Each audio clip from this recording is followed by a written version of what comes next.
De todos os temores me livrou o Senhor Deus. Salmo 33, um bom dia. Em nome do Pai, do Filho e do Espírito Santo. Amém. Recorramos sempre à poderosa intercessão de Maria Santíssima, nossa Mãe, e de São José, o Justo. Na liturgia de hoje, celebramos a solenidade de São Pedro e São Paulo, que celebra a unidade e a diversidade no coração da Igreja. Pedro, o pescador escolhido por Cristo para ser a pedra sobre a qual a Igreja seria edificada, representa a firmeza da fé e a autoridade e o pastoreio. Paulo, o incansável missionário das nações, simboliza o ardor evangelizador, a teologia profunda e o anúncio universal do Evangelho. E nesse sentido, iremos refletir nas duas leituras as figuras de Pedro e Paulo exatamente na dimensão da fé. Na primeira leitura de hoje, dos Atos dos Apóstolos, capítulo 12, dos versículos 1 ao 11, nos insere em um momento de forte perseguição à igreja nascente.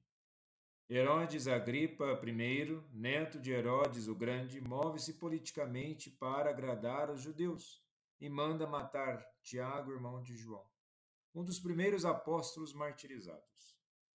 Pedro, como principal figura entre os apóstolos, é também preso, acorrentado e vigiado por soldados.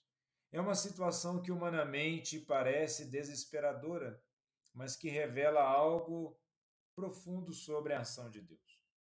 Pedro é colocado em uma cela com 4 escoltas de 4 soldados cada. Essa ênfase numérica mostra o rigor da prisão. Ainda assim, Deus intervém com o anjo, símbolo da presença operante do Senhor. O episódio ecoa o Salmo 34, versículo 8. O anjo do Senhor acampa ao redor dos que o temem e os liberta. E teologicamente, essa libertação não é apenas um milagre isolado, mas uma manifestação do senhorio de Cristo sobre os poderes deste mundo e um sinal de que a missão da Igreja não pode ser detida pelas cadeias humanas. A libertação de Pedro é um gesto de Deus que confirma a sua escolha como líder da comunidade cristã. E Lucas deixa claro que a igreja orava com insistência por ele a Deus.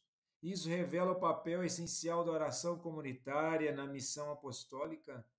A oração não é apenas uma atitude passiva, mas uma forma de participação real na obra divina. É como se a oração da igreja se tornasse o canal pelo qual Deus decide agir. E temos nessa leitura exatamente a dimensão da graça e a consciência. O anjo toca Pedro, acorda e diz: levanta-te depressa. O verbo usado em grego, anastete, também pode ser traduzido como ressuscita. Isso aponta para uma experiência pascal. Pedro é, por assim dizer, ressuscitado da prisão, assim como Cristo saiu do túmulo.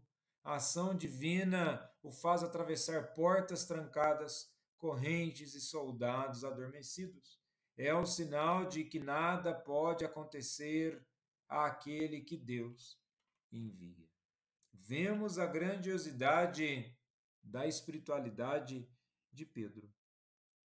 E nesse sentido, na segunda leitura de hoje, na segunda carta a Timóteo, capítulo 4, dos versículos 6 ao 8 e versículos 17 ao 18, temos a pessoa de São Paulo, a qual ele escreve a Timóteo como quem olha a vida desde o limiar da morte. Suas palavras não são amargas nem desesperadas. Ele não se agarra ao que perde, mas ao que permanece. A fidelidade de Deus e a certeza da promessa eterna. Onde ele diz: eu já estou para ser derramado em libação. Esta imagem ritual é profundamente simbólica. No Antigo Testamento, a libação era o derramamento de vinho diante de Deus como sinal de oferenda. E Paulo se vê como um vinho precioso que é derramado no altar da missão. Sua vida não foi desperdiçada, mas ofertada. Aqui não há derrota, mas plenitude e sentido, como quem sabe que viver foi sinônimo de doar-se. E assim como São Pedro, São Paulo, eles doam-se até o fim. E por isso essa leitura traz essa belíssima afirmação de Paulo: combati o bom combate, terminei a corrida, guardei a fé. O combate não se trata de qualquer luta, mas do bom combate, kalon agoná. A vida cristã exige resistência espiritual. Há lutas interiores, tentações, provações, mas também há sentido. É bom porque está orientado para o bem último, Cristo. A corrida evoca o dinamismo, o não parar, o foco num objetivo e guardar a fé. Mais que conservar doutrinas, trata-se de preservar a confiança em Deus diante de todas as sombras. Em tempos de abandono, prisão, decepção humana, Paulo guardou o essencial, a fé que dá sentido à vida. E no evangelho de hoje, em Mateus capítulo 16, dos versículos 13 ao 19, temos a belíssima profissão de fé de Pedro. E a partir dessa profissão de fé, o que Jesus diz: Tu és Pedro, e sobre esta igreja edificarei a minha, sobre esta pedra edificarei a minha igreja. E a cena disso se passa em Cesareia de Filipe, ao norte da Galileia, região marcada por idolatria e símbolos de poder romano. Ali onde os ídolos eram adorados e o imperador era reconhecido como filho dos deuses, Jesus pergunta aos discípulos: quem dizem que ele é? Este cenário não é neutro. A confissão de fé acontece onde o mundo proclama outros senhores. Na pergunta: quem dizem os homens que é o filho do homem? No versículo 13, Jesus começa com a opinião pública e depois ele vem para uma revelação pessoal. E de tal revelação pessoal, o que Pedro afirma: Tu és o Cristo, o Filho do Deus vivo.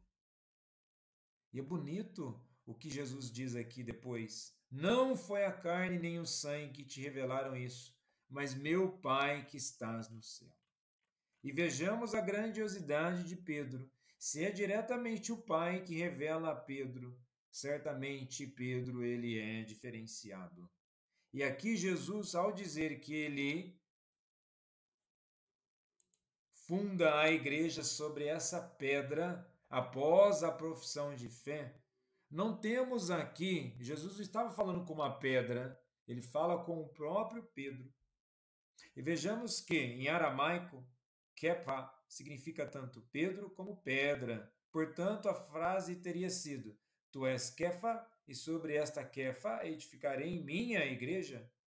É interessante que em grego os termos são declinados. Petros, nome masculino, e Petra, substantivo feminino para rocha. O grego tenta manter o jogo de palavras aramaico, mas respeitando as regras gramaticais. Por isso muda o gênero. Isso não significa que a pedra seja outra coisa. O contexto gramatical e lógico que Pedro é a pedra, conforme a maior parte da tradição apostólica interpreta desde os padres da igreja. Há uma tentativa de desvirtuar isso para desqualificar o papado. Mas visamos bem que a grandeza do gigante Pedro se dá na sua simplicidade, e quanto menor ele se tornou, enorme. E que tudo isso aponta a Jesus. A profissão de fé a Jesus. É cristológico, pois ele aponta unicamente ao Senhor de todas as coisas, Jesus. E com isso que possamos pedir a intercessão de São Pedro e São Paulo. Jesus, manso e humilde de coração, fazei nosso coração semelhante ao vosso.